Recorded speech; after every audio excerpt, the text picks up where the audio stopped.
Before you dive into coding, there are several key concepts that you should be exposed to first. You don't have to memorize or fully understand these concepts right now, as they probably won't make a lot of sense until you see them in action. Once you get used to coding, you probably won't even actively think about most of these concepts anyways. We are going to start with classes, the foundation of C# programming. Classes are like blueprints, or recipes, for creating objects that can be used and manipulated. They describe what the object can have and what the object can do.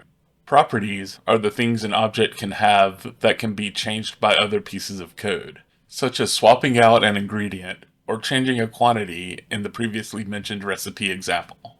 Fields are the things an object can have that cannot be changed by outside code, like temperature or cooking time, to continue the recipe example. Methods are the actions an object can perform, such as cook, cool, and rise. Objects are the specific instances of a class. So with the recipe example, my cake could be an instance of the cake class and has properties that are set specifically for my particular cake.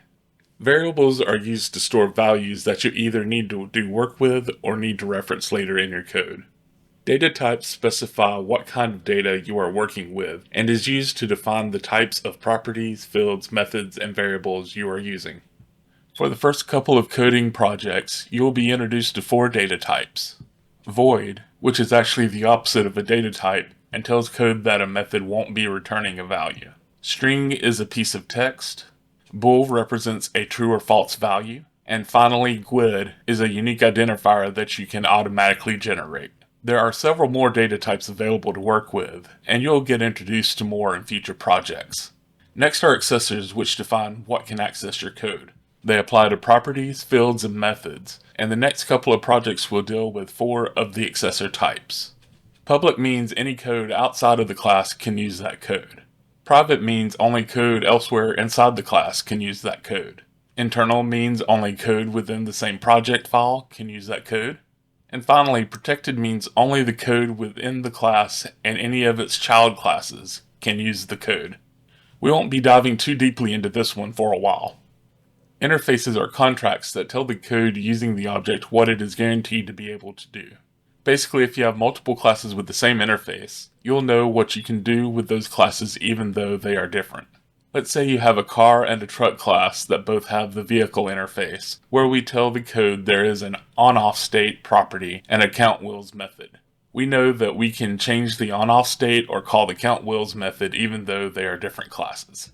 Stick with me a little longer, we're almost done.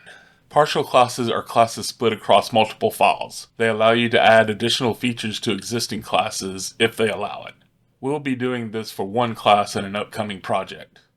Dependency injection is a way to configure your program to pass you pre-configured objects whenever you request them later in your code. It's like someone handing you a hammer when you ask for one instead of trying to make one yourself. Lastly, class libraries are a collection of code that you can share with multiple other projects so that you don't have to repeat commonly used code. It's like a coding toolbox, and your first project will be creating one and adding a couple of tools to use in the bigger project. That's it. Easy, right?